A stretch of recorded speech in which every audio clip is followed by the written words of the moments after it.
an Unspoiled Network podcast.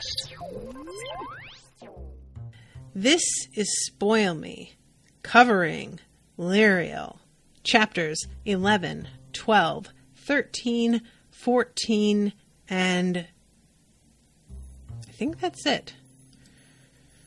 No, and 15. This section, Lirael deals with this creature that she has brought into the world, or at least brought into the open in the library, and we meet somebody new, a prince, the son of our last heroine. Welcome to Spoil Me.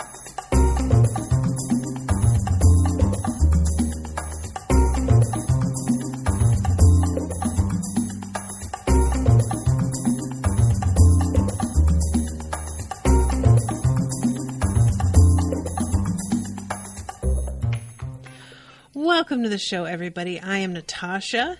Huge thanks to Abbey for commissioning this episode. And Abbey is here in the chat, agreeing with me that it is tedious that Crowdcast has been cutting out. I hope that they get it resolved, but hopefully if you're listening to this later, you will not be able to tell if there was actually a problem or not.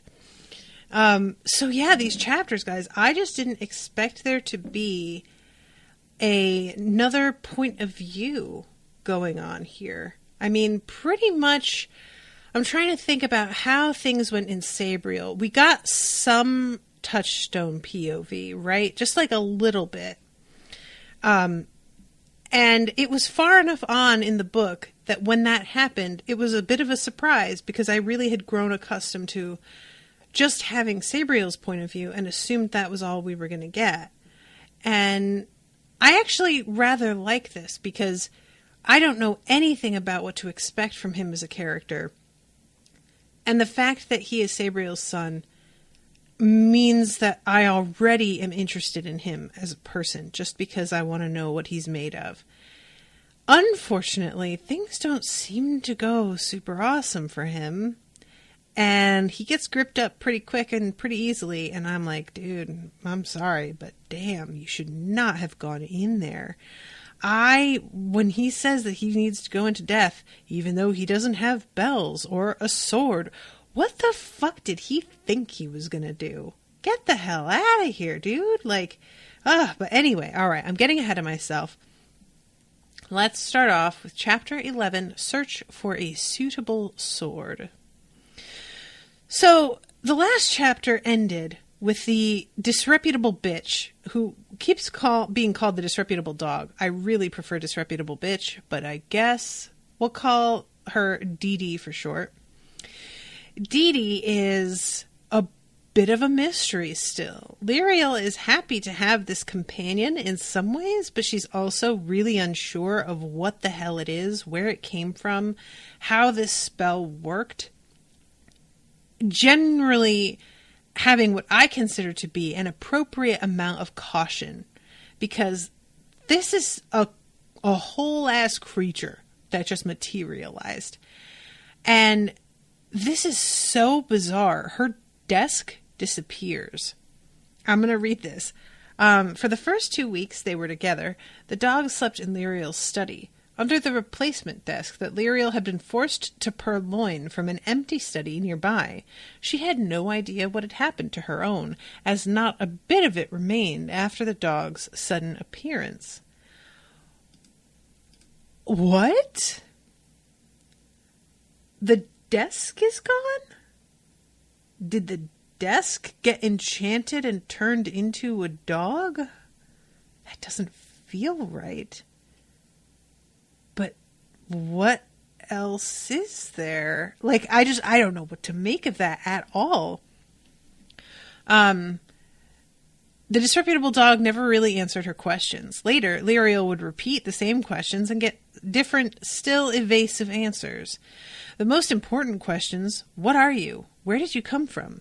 Had a whole range of answers, starting with, I'm the disreputable dog, and from elsewhere, and occasionally becoming as eloquent as, I'm your dog, and you tell me it was your spell. The dog also refused or was unable to answer most questions about her nature. She seemed in most respects to be exactly like a real dog, albeit a speaking one, at least at first. So, this dog, we find out later, does not need to eat. But Lirael is going to some lengths to, because she doesn't realize this at first, to steal food from the kitchens. She's hiding this dog from all the other Claire and managing to like take her out on walks and stuff, and nobody ever even sees her because of a combination of Lirael sticking to lesser used corridors and the dog managing to hide at the last second. Apart from her collar of charter marks and the fact that she could talk, the disreputable dog really did seem to be just a rather large dog of uncertain parentage and curious origin. But of course, she wasn't. Lirael sneaked back to her study one evening after dinner to find the dog reading on the floor. The dog was turning the pages of a large gray book that Lirael didn't recognize with one paw, a paw that had grown longer and separated out into 3 extremely flexible fingers. No. Absolutely fucking not. Nope. Can you imagine? Oh, that's like an alien. Oh, I hate it. And like, Lirael, of course, the first thing she thinks of is the fucking stilkin that can shift its shape to fit through things and pick things up, and immediately is like, motherfucker, is this a stilkin? Is that what I've just let out? And she's like accusing the dog of being free magic, and the dog is irritated. I'm as much of a part of the charter as you are, albeit with special properties. Look at my collar, and I'm definitely not a stilkin or any of the other of the several hundred variations thereof. And Lirael initially is like, you read my mind. I was thinking about a stilkin, but I didn't say it out loud. How did you know that's what I was thinking about? And the dog is like, you dum-dum. Every single one of these books, you've marked spots where they're talking about the stilkin. You've written down the name stilkin several times. Like, you are not sly, I guess, because I can read. And also adds, and I've smelled your spell on the door down below and the stilkin that waits beyond it. And Lirael is irritated by the fact that this dog, because she didn't go back down there, she didn't take the dog back past that door. Dee left and went down and checked it out by herself, which Lirael does not care for, because she is certain that this dog is going to be like seen and that she's going to get into trouble. But the thing is, Lirael obviously really underestimates that understanding that Dee has about the situation that she's in. Dee seems to like really inherently understand where they are, who the people are that they need to hide from, what it is that Lirael has done that they need to fix, where like how the library works and is set up. All of this makes me wonder whether or not there is is the dog her great-great-grandma that came in and visited her? Did her spirit get like transmuted into this creature? Or is Lirael's spirit, like, did it split into 2 pieces and part of it is in this dog, and so she's like essentially kind of talking to herself? Is it another one of these like Mogget type things that just got shoved into the shape of a dog, the way that Mogget was turned into the shape of a cat and is actually like super dangerous, but just restrained by this particular collar and spell on the collar? Like, I really don't know. So the dog at this point confesses that it does not need to eat. And Lirael is rather irritated that she has been sneaking around and risking her neck because she's trying to feed this thing that doesn't actually even need it. And then comes this weird moment. Then Lirael touched the collar, just with 2 fingers, and was momentarily thrown out of the world altogether. All she could see, hear, and feel were charter marks all around, as if she had somehow fallen into the charter. There was no leather collar under her hand, no dog, no study, nothing but the charter. Then she was suddenly back in herself again, swaying and dizzy. Both her hands were scratching the dog under the chin, without her knowing how they had got there. Your collar is like a charter stone, a way into the charter. Yet I saw free magic in your making. It has to be there somewhere, doesn't it? She fell silent, but the dog didn't answer, till Lirael stopped scratching. Then she turned her head and jumped up, licking Lirael across her open mouth, which I love that detail of her just being really dog-like despite this all. You needed a friend, said the dog, as Lirael spluttered and wiped her mouth with both sleeves, one after the other. I came. Isn't that enough to be going on with? You know my collar is of the charter, whatever else I may be. It would constrain my actions, even if I did mean you any harm. And we do have a Stilken to deal with, do we not? So, and Abbey, did I say thanks for commissioning this? I think I did, right? Abbey, I'm so curious what you thought was going on when you first read this, because I have no idea. Dee Dee knows that the Stilken is down there. Dee Dee knows that there are spells that Lirael put in place to keep it there, and also can tell that those spells are being worn through. And she says, why haven't you just gone and gotten a enchanted sword and taken care of this? And Lirael's like, what are you talking?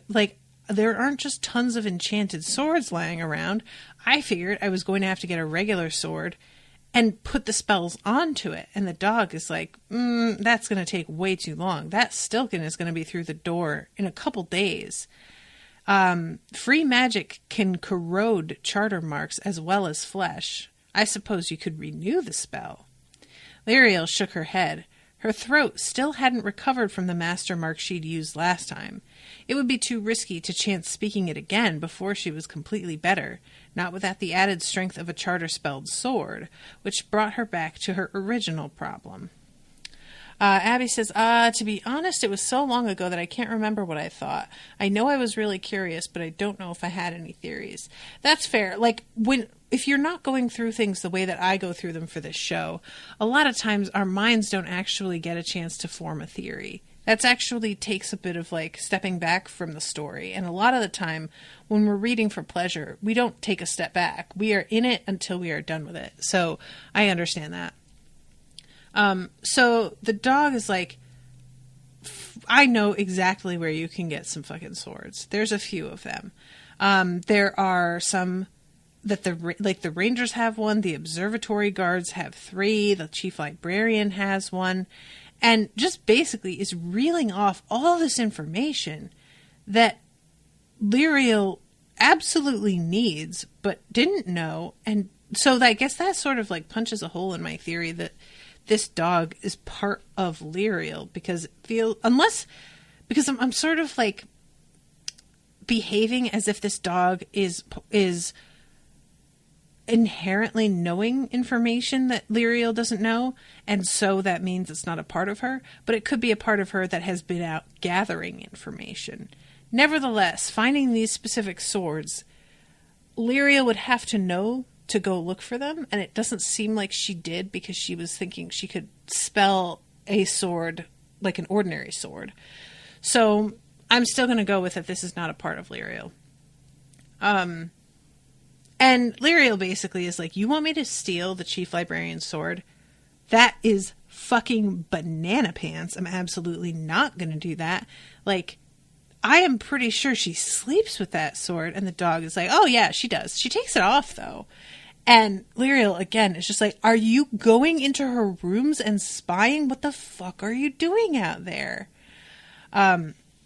And she's essentially like, I'm not doing it. Absolutely fucking not. To which Dee Dee is like, all right, but if you don't, you're going to die. Don't know what to tell you. These are your choices. You get to die and not take this risk, or you take this massive risk and maybe live.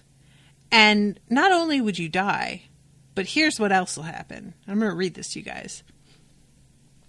The Stilken will drink your blood and grow stronger from it. Then it will creep out into the lower reaches of the library, emerging every now and then to capture librarians, to take them one by one, feasting on their flesh in some dark corner where the bones will never be found.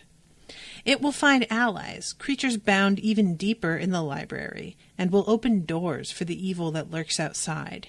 You must bind it, but you cannot succeed without the sword.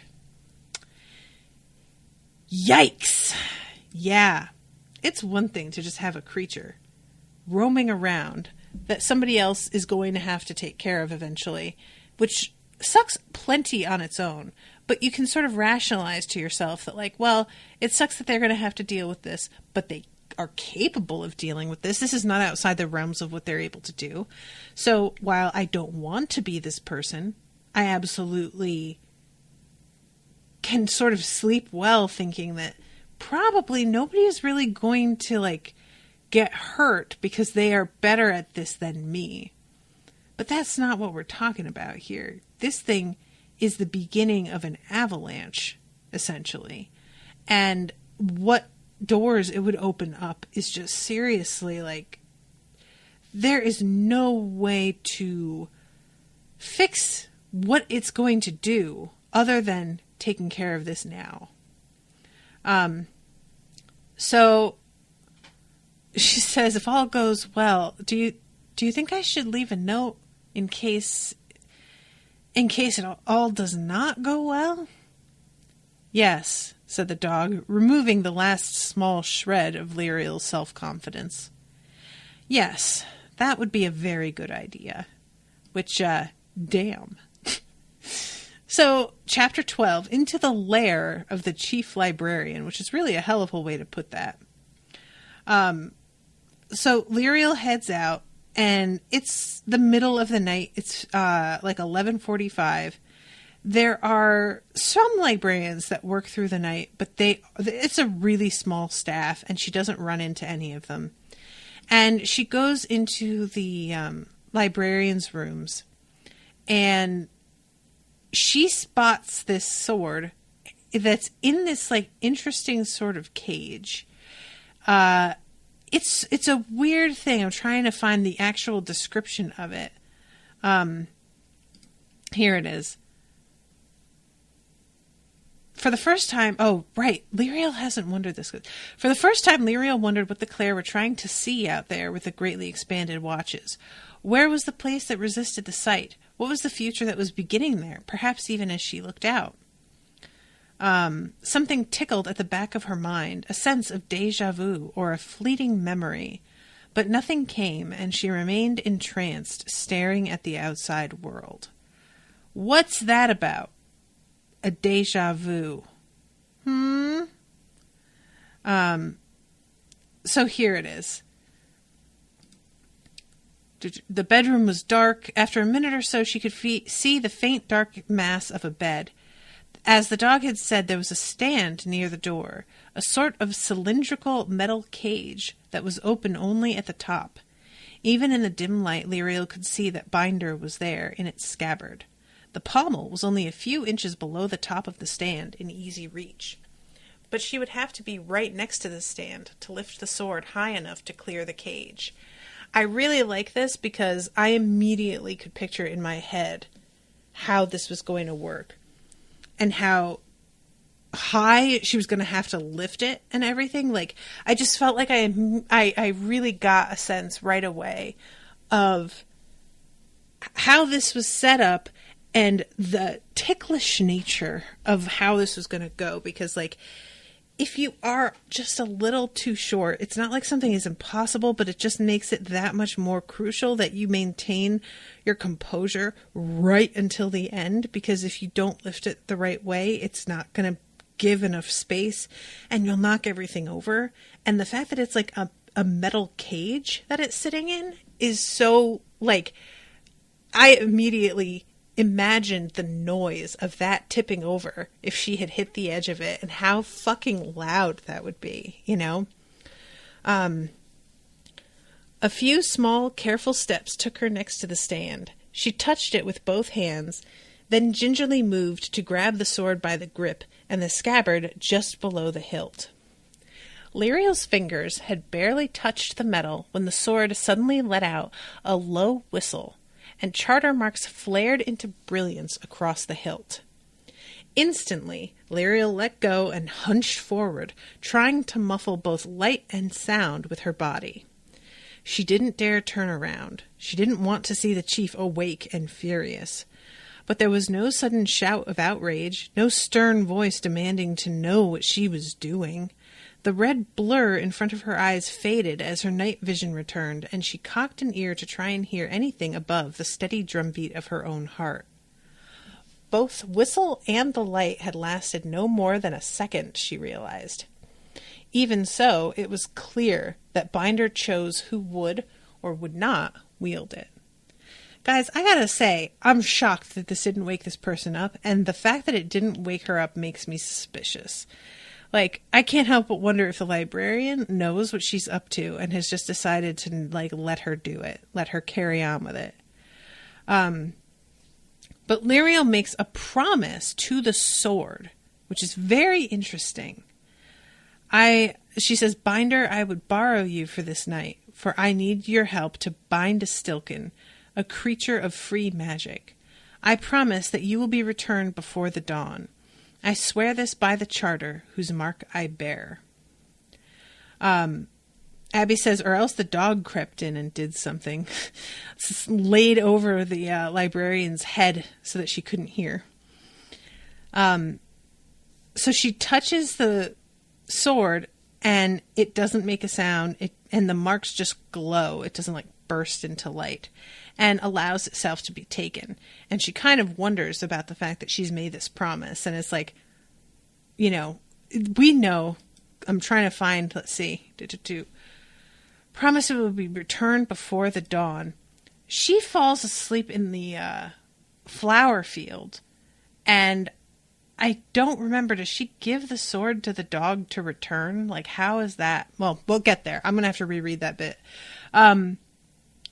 But this, like, dog just keeps on startling her. Like, when she's about to go into the librarian's rooms, the dog appears and she's just like, what the fuck? And then when she steps outside, the dog is right there, even though it was supposed to wait out in the hallway. And she says, what will we do if someone decides you're a menace? I am a menace, mumbled the dog, when I want to be. Besides, I knew she wasn't there. I could smell she wasn't. Which, I really love I am a menace. Promise me you won't go looking anywhere people might see you. The dog tried to look away, but Lirael held her jaw. Eventually, she muttered something that possibly contained the word promise. Lirael decided that given the circumstances, that would have to do. A few minutes later, slinking down the second back stair, Lirael remembered her own promise to Binder. She'd sworn she'd return it to Vancel's bedroom before dawn, but what if she couldn't? If I can't bind the Stilker, I want you to get Binder and take it back to Vancel's before the dawn. You will take it back yourself, but I will do as you ask if it proves necessary. You have my promise. So, she heads in there and expects for this thing to, like, be visible initially, but it seems like the Stilken has hidden somewhere, and she's going to have to, like, seek it out. For a moment, the dog almost spoke. Then she remembered. Lirael must defeat the Stilken alone. She hunkered down on her belly, watching as her mistress walked on through the flowers. Okay. Lirael must defeat the Stilken alone. Mm-hmm. What's that about? Like, this is what makes me think that she's a Claire. Because it seems like she has seen the future. You know? I mean, Just saying. So Lirael goes in there, and there is this pool of water, and it turns out that the Stilken is hiding in that. And it comes flying out of the water at her. And she just kind of goes for it in a way that I found really impressive. There's a lot of muscle memory involved in like her taking her stance of defense very instinctively without having to stop and think about it. She is managing to like parry and thrust with, without conscious thought. And there is a point, and this kind of got me, Lirael parried and surprised herself as her incompletely trained muscles took over. She riposted directly at the thing's torso. Binder's point hit and skittered across its gut, sending up a blaze of sparks that peppered Lirael's waistcoat with tiny holes. That's something that... Is that a thing that happens? Like, I know that sparks fly frequently when people are, like, fighting with metal weapons that go up against one another. But I never really stopped to think about the sparks actually being able to burn through clothing. And, like, quite apart from historically how often that happened, if you go to, like, a medieval times, like, they frequently send up sparks with their fights. Do the costumes get damaged? Like, is that a frequent thing that happens? I'm just really curious about that because, that's a bummer, honestly. There's like just little sparks eating away at beautifully made clothing. Like, that sucks. Anyway, that's just the detail that never occurred to me. I'm just saying the Stilken, for its part, is just irritated, not hurt. And Lirael steps back and her foot goes into this hole and it basically drops her, and she almost gets caught up by the Stilken because of her losing her balance and her attention being distracted. And she manages to roll aside out of the way, and it turns out that the Stilken's hook lands in a tree root and gets stuck. And she has the distinct impression a little bit later that the Stilken is being held onto by the tree root, that the tree root is aware of what's happening around it and aware of this fight. And it is trying to help Lirael out by holding the Stilken in place for a couple of minutes. So she takes advantage of this by pulling all of the charter marks into her mind. And what she has to do is like get them. She has to first create like a charter mark sort of defensive shield to protect herself from the much stronger charters that she is about to use to bind this thing. And then the marks come down the blade and hit this creature. This is such a wild thing. The first of these master marks blossomed in her mind as the Stilken finally pulled its hook free, with a great groan from the oak and a spray of white-green sap. Even with a protective spell upon her, Lirael didn't let the master mark linger in her mind. She cast it forth, sending it down Binder's blade, where it spread like shining oil, till it suddenly burst into fire, surrounding the blade with golden flames. The Stilken, already leaping to attack, tried to twist away, but it was too late. Lirael stepped forward, and Binder leapt out in a perfect stop thrust straight through the Stilken's neck. Golden fire raged, white sparks plumed up like a skyrocket's trail, and the creature froze a mere 2 paces from Lirael, its hooks almost touching her on either side. Lirael called forth the second master mark, and it too ran down the blade, but when it reached the Stilken's neck, it disappeared. A moment later, the creature's skin began to crack and shrivel, blazing white light shining through when the shriveled skin sloughed off onto the ground. Within a minute, the Stilken had lost its semi-human appearance. Now it was just a featureless column of fierce white light, transfixed by a sword. The third master mark left Binder and went into the column. Instantly, what was left of the Stilken began to shrink, dwindling away until it was a blob of light an inch in diameter, with Binder now resting point first upon it. Lirael took the metal bottle out of her waistcoat pocket, put it on the ground, and used the sword to roll the shining remnant of the Stilken inside. Only then did she withdraw the blade, drop it, and thrust in the cork. A moment later, she sealed it with the fourth master mark, which wrapped itself around both cork and bottle in a flash of light. For a moment, the bottle jumped and wriggled in her hand, then was still. Lirael put it back in her pocket and sat down next to Binder, gasping. It was really over. She had bound the Stilken all by herself. So that's pretty rad. And she's laying back and she sees a flash of light. She had been intending to sort of just rest after this. But when she sees there was it turns out the hole that she had tripped over there was a book in it. The glow came from a book bound in what looked like fur or some sort of hairy hide. Using the sword as a lever, she flipped the book out.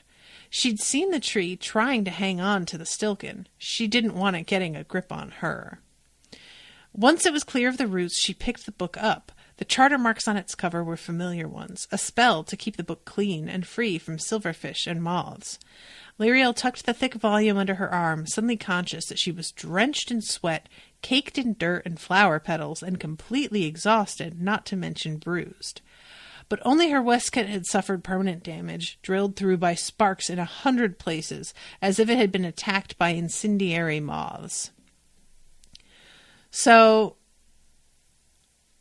then she tells the dog, so I did it, and the dog is like, yeah, I was pretty sure you were going to be able to do it. And she's just like, were you? Oh yeah, here it is. I'll take the sword back, offered the dog. You rest here till I return. It won't be long. You'll be safe. I really want to know how the dog returns this sword. Does it stand on its back legs and elongate its paws into hands and put it? I mean, I feel like that's the only way to replace it in such a way that the head librarian won't know it's gone. And then the dog waits and watches Lirael fall asleep. She let out a single short bark. A charter mark came with it, expelled out of the dog's mouth, to hover in the air over the sleeping girl. The dog cocked its head and looked at it with an experienced eye. Satisfied, she picked up the sword in her powerful jaws and trotted off out into the main spiral. Again, this dog can fucking cast charter magic. This isn't just a creature, it can do shit. That's both cool and very worrying if we don't really know what it's here for. But it seems to be firmly on Lirael's side. It's just alarming, So Lirael wakes up and this is the moment she says, for a moment Lirael was sad she couldn't tell her great-great-grandmother that she had defeated the Stilken after all.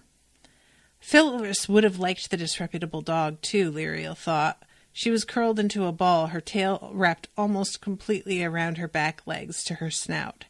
This is part of what gave me the idea that maybe Phyllis was the disreputable dog, but I don't know if that is a thing. It just makes me think, because of the book that she wound up picking up, that it says in the skin of a lion, and it's all about making what are called charter skins, which are a thing that you wear that make you look like certain animals or even plants, which I was surprised by.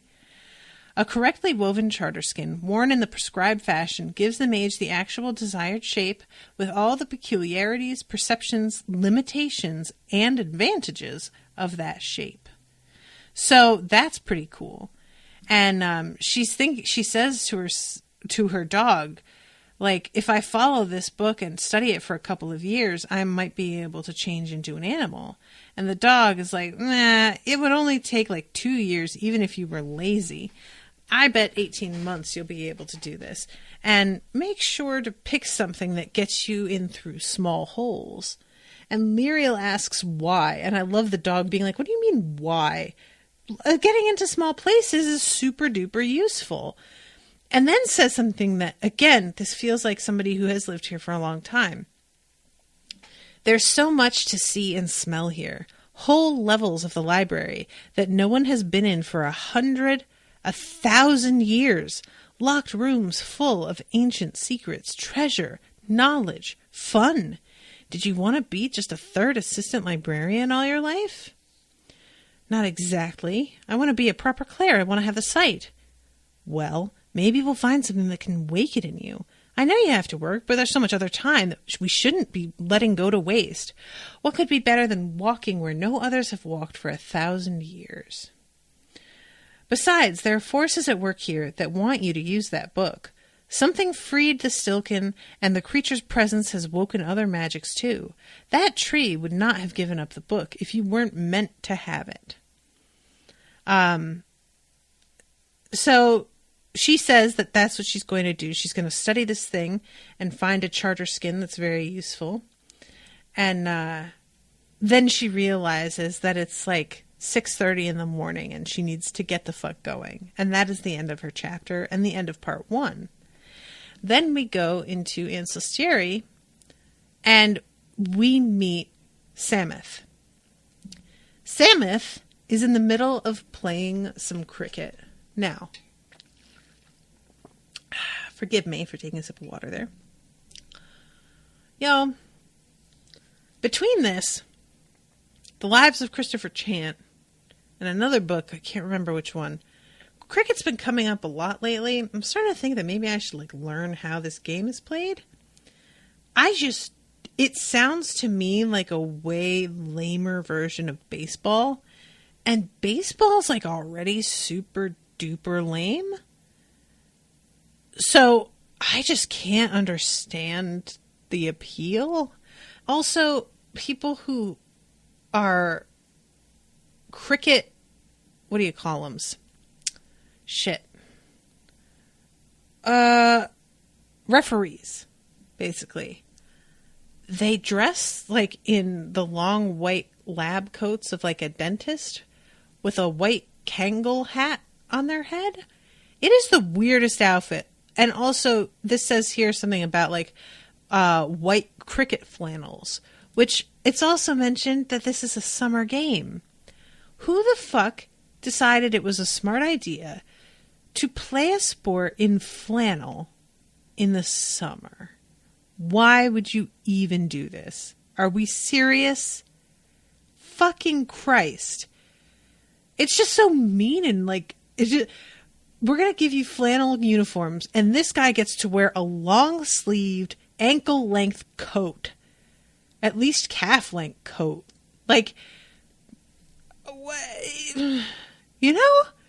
Christ's sake. Oh, I'm just seeing Abbey just said we've skipped forward another 4 years, too. Oh, I didn't even pick up on that. Thank you, Abbey. I didn't realize that. So anyway, Sameth is Sabriel's son. And he is he's a senior at this school. And it's his last year. And he's kind of hated this place in the way that you hate school. But now that he's reaching the point where he's going to graduate and move on, he's getting a little bit as we all do, sort of that bittersweet symphony that's life.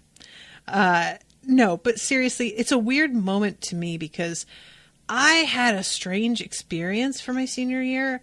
My junior year of high school was really the year that I said goodbye to my school. And it was sort of an impromptu thing. I was the only one saying goodbye. Everybody else was staying.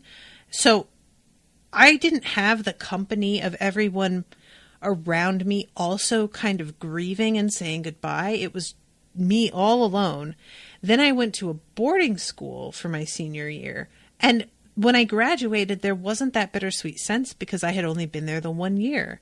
So I didn't really get a chance to go through the kind of that sort of milestone in life that so many people do when they graduate high school. I just had a very, very different experience. And sometimes, like, I'm not sorry that I did what I did and left school and did a whole, like, it opened up a different world for me. And that world, in the end, didn't really wind up working out. But it was definitely something that led to me being where I am now in the end. However, I do wish sometimes that I had been able to have an ordinary, like, high school graduation experience and an ordinary senior class experience. And I feel a little bit jealous of people that were able to, like, go through that tradition in the way that is depicted in so much of media, because I just can't really relate to that super well. So this kid is, he's, like, good looking. He's not super attractive or anything that makes you feel like, oh, okay, he's royal and he's super hot. But he's just got sort of a look to him that's appealing, which I think we all know what that's like. And it says, let's see, a large crowd. First it says his white cricket flannels were now drenched with the sweat of making 74 runs in partnership, 60 of them his own, which I don't know anything about cricket, but I feel like that's a good record, right? But then it says a large crowd was watching in the stands of the Bain cricket ground, much larger than normal for a schoolboy match, even with one of the teams coming from the nearby Dormelin school. Most of the onlookers had come to see the tall young batsman, not because he was any more talented than others on the team, but because he was a prince. Now, see, the way that's written, not because he was any more talented than others on the team, that is written in such a way as to suggest that he's not actually more talented. But then earlier, 74 runs in partnership, 60 of them his own, feels like that's saying that he is more talented than others on the team. So I'm a little bit confused about what they're actually trying to say here. Because I just, like, from the way everybody treats him, I get the feeling that he is an above average player. So I don't know.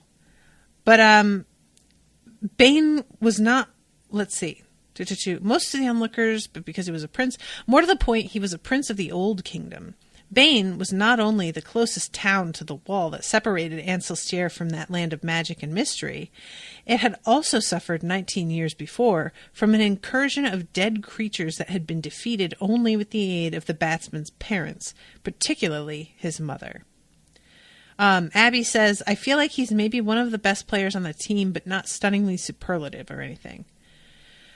Okay, I get what you're saying. So they're here because he's a prince, but he's not like some cricket superstar. He's not such a draw that people are going to come from all over the place. He's good at the sport in the way that people are good at sports, but not in the way that, like, gets you a full ride scholarship to a college and gets everybody's attention.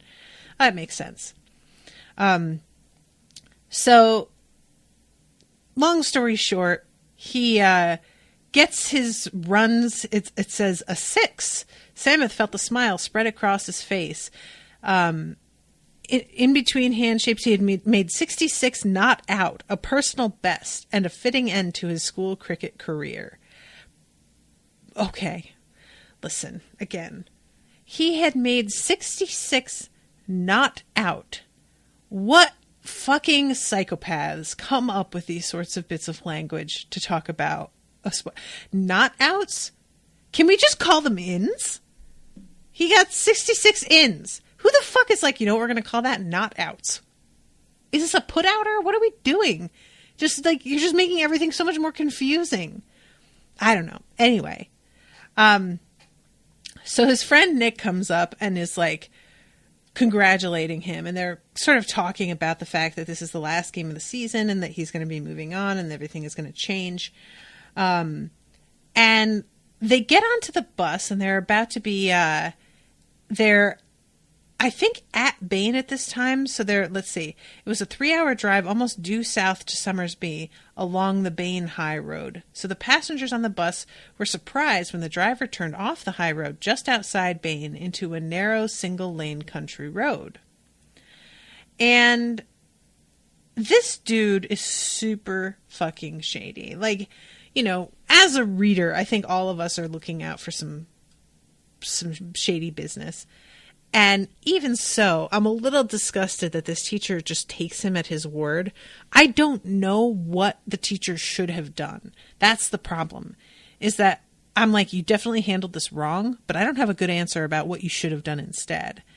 And it's kind of like the whole vibe that I get from this is that his teacher is just kind of one of those people that doesn't ever effectively have control of the situation. He seems like somebody who's constantly fighting for control and trying to retroactively get respect, but it's sort of too late every time. By the time he starts to fight for something, everybody's already sort of decided that he's full of shit.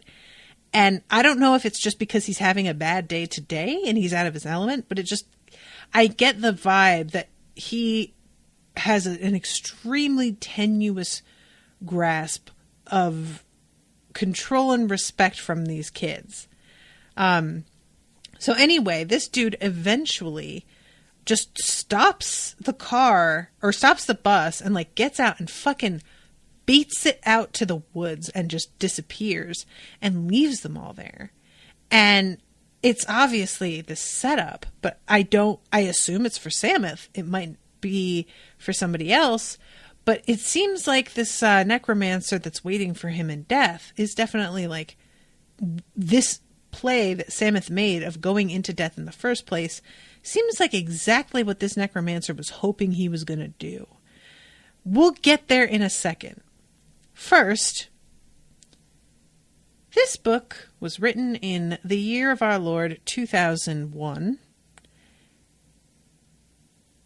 10 minutes later, they passed another sight Sameth wouldn't see beyond the wall. A large field full of hundreds of tents, with dripping laundry hung on every available guy rope, and a general air of disorder. The bus slowed as it passed, and Sameth saw that most of the tents had women and children clustered in their doorways, looking out mournfully into the rain. Nearly all of them had blue headscarves or hats, identifying them as Sutherland refugees. More than 10,000 of them were being given temporary refuge in what the Corvée Times described as, quote, the remote northern regions of the nation, which clearly meant close to the wall. This must be one of the refugee settlements that had sprung up in the last 3 years, Sameth realized, noting that the field was surrounded by a triple fence of concertina wire and that there were several policemen near the gate, the rain sluicing off their helmets and dark blue slickers. The Sutherlings were fleeing a war among 4 states in the far south, across the Sunder Sea from Ancestry. The war had started 3 years previously, with a seemingly small rebellion in the autarky of Iscaria proving an unlikely success. Autarky? I hope I'm saying that right. That rebellion had grown to be a civil war that drew in the neighboring countries of Kalarim, Izenia, and Korovia on different sides. There were at least 6 warring factions that Sameth knew about, ranging from the Iscarian autarchs' forces and the original anarchist rebels to the Kalarim-backed traditionalists and the Korovian imperialists. So, Ancestry was the refugees' chosen destination. Many were turned back on the sea or at the major ports. But for every large ship returned, a smaller vessel would make landfall somewhere on the Ancestry coast and disgorge the 200 or 300 refugees who had been packed aboard like sardines. Many more drowned or starved. But this did not discourage the others. Eventually, they would be rounded up and put in temporary camps. Theoretically, they would then be eligible to become proper immigrants to the Commonwealth of Ancestry. But in practice, only those with money, connections, or useful skills ever gained citizenship. The others stayed in the refugee camps while the Ancestry government tried to work out how to send them back to their own countries. But with the war growing worse and worse, and getting more confused by the day, No one who had escaped it would willingly go back. Every time mass deportments had been attempted, it had ended in hunger strikes, riots, and every form of possible protest. Okay, cool. Totally not something I was expecting to come across in these chapters that caught me super duper off guard and felt like I had been slapped across the face. Like, guys, 2001, publication date for this book. Literally writing this nearly 20 years ago. And we're all acting like we're brand fucking new. All acting all shocked that this could be happening. I can't believe it. This fucking shit ain't new.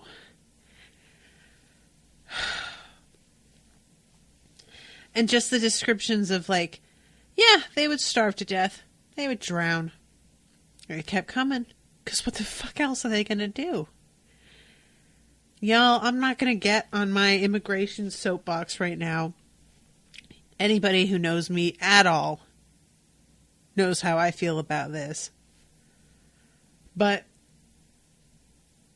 what it comes down to is people unaffected who have absolutely no empathy or understanding of what it's really like to have no other choice. People are genuinely sitting there trying to act like they wouldn't do the exact same thing if they were in the position of folks fleeing for their lives from places being torn apart by warfare, by gangs, crime, whatever. They will go so far as to say, you should stay and fix it. While at the same time telling someone like me, if you don't like it, leave. Oh, okay. They are supposed to stay and fix it if they don't like it, but I'm supposed to leave because you don't want me here. Just admit you don't want anyone here who isn't you and the people who look and think like you. Just say it. Fucking just say it. And it's an interesting situation here because at this point, I don't know anything about these other countries. I don't know anything about, like, really how the political system here works. And we have only ever been in this world in the context of magic.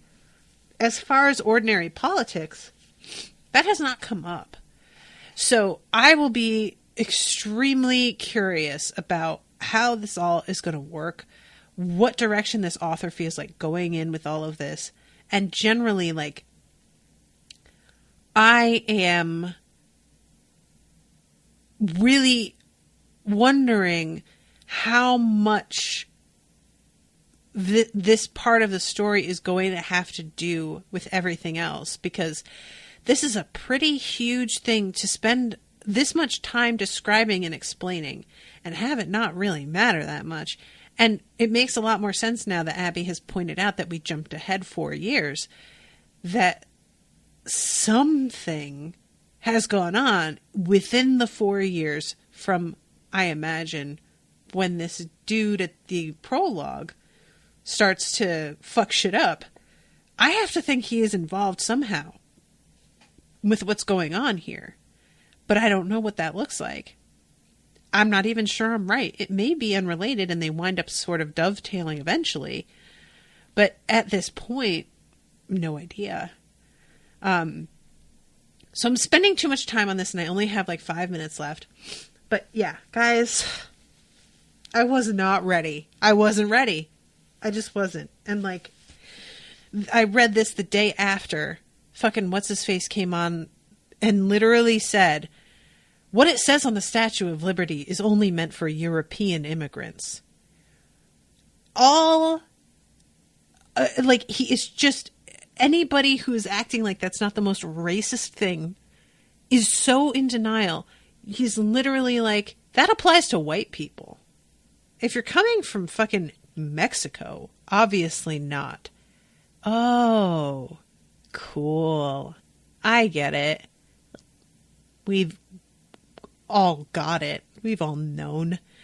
But somehow, everybody tries to pretend that's not what this is, and that's not what we're doing. We have American citizens being detained for weeks who have proven their citizenship every step of the way and are still detained. Guess why? Because they look like they're Mexican. The end. They have a certain coloring and a certain look, and somebody decides they don't believe that this person is a citizen. It's called racism. It's very simple, and yet everybody is acting like this is a big fucking mystery. So, with this, we don't get a description that these people look any different. It just feels like an immigration thing. But, you know, we'll see. We'll see. We'll see. Anyway. So this setup, they wind up right up near the wall. And this driver gets out and fucking books it.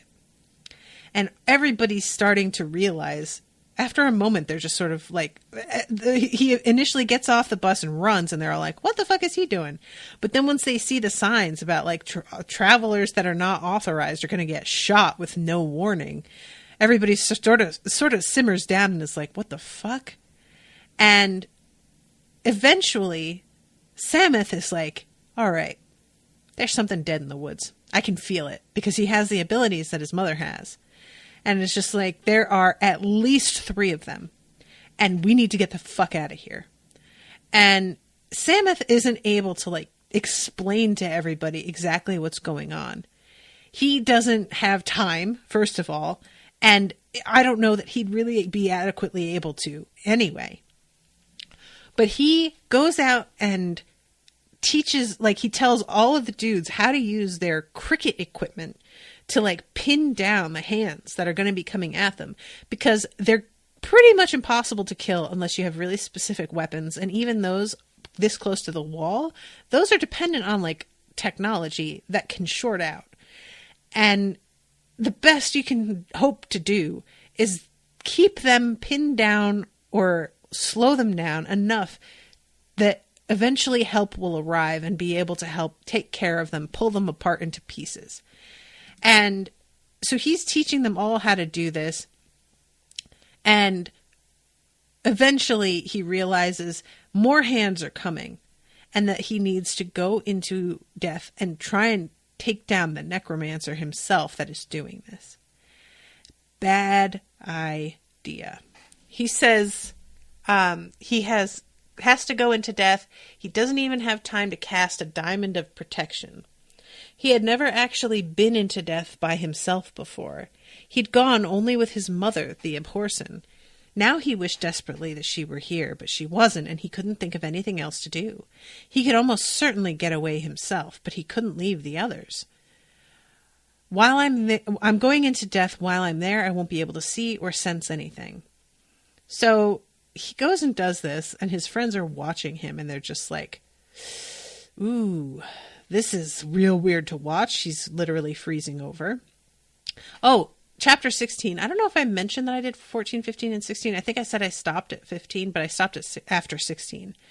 So he goes in and thinks that he's going to be able to like sneak up on this necromancer, which just, he just doesn't really seem to get the skill level of the person who's moving and shaking over here. And they get the drop on him.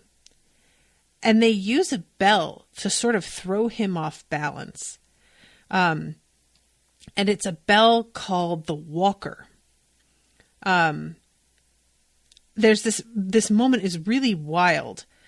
Sam clapped his hands to his ears, grinding his palms into his head. He knew that long, clear call. It came from Kibbeth, the 3rd of the 7 bells. Kibbeth the Walker. The note became a whole series of sounds, and they formed a rhythm that shot through Sam's limbs, tweaking a muscle here and a muscle there, rocking him forward whether he liked it or not. which is real creepy. And this necromancer winds up grabbing him up. Sam puts up a pretty good fight, to be honest, and nearly gets away like twice. But finally, the necromancer gets a good grip on him and is holding him upside down and basically binding him with a spell that wraps around Sam and blocks out Sam's ability to even connect with the charter, which is really the part that fucked me up. Like, this dude touching him burns him, and it's super duper painful to the point that he sort of has to disengage with his body in order to not, like, lose it. And then when he reaches into the charter after this person has placed their spell on him, reaching into the charter causes him to almost, like, feel like he was being burned again. Sareneth sounded deep and low, and Sam screamed. Some instinct helped him hit the one note that would be most at discord with the bell. The scream cut through Sareneth's commanding tone, and the bell jarred in the necromancer's hand, becoming suddenly shrill and raucous. Instantly, he let go of Sam, his free hand stilling the clapper, for a bell gone awry could have disastrous consequences for its wielder. When the bell was finally still, the necromancer turned his attention back to the boy. But there was no sign of him and no chance the current could have taken him out of sight so soon. And that's the end of the chapter. So, like, he doesn't get a chance to make the bell, the, like, finishing touch of the spell work. But initially, it seems like he is successful. You will come to me in life, near where the road sinks and the graves lie broken, ordered the necromancer, when the spell had settled on Sam so tightly he felt like a fly trussed up by a spider. But it had to be sealed by Sareneth. Sam tried to struggle as he saw the bell come out, but his body wouldn't respond. He tried to reach to the charter, but instead of the cool comfort of the endless flow of marks, he felt a great whirlpool of living fire, a maelstrom that threatened to maim his mind as much as his body had already been burnt. So, I'm going to say that it seems like Sam managed to actually get out of this, but it's sort of up in the air for me. I'm not totally sure whether the scream and the discord with the bell completely overpowered the spell or not. It could maybe have partially taken hold. I don't know how this magic works. I don't know if there's absolutes here. So, I guess we'll see. But I'm super duper curious about this. It was a really, like, I was on the edge of my seat with that part, because he just kept on, like, almost getting away and then getting gripped up again. And I was just like, fuck! So I have to wrap. I'm over time, but thank you guys very much for hanging out with me. Thank you so much to Abbey for commissioning this. I've been enjoying this a lot. My apologies for crying a lot on camera. It's part of my gimmick, I guess. And, get ready for more of that, probably. And I will be seeing you all again soon with a new episode.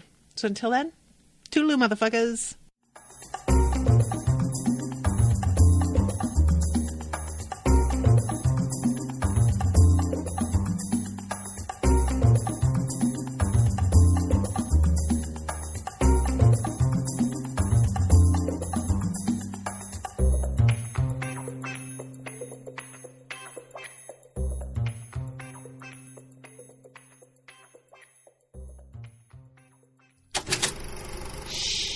That was an Unspoiled Network podcast.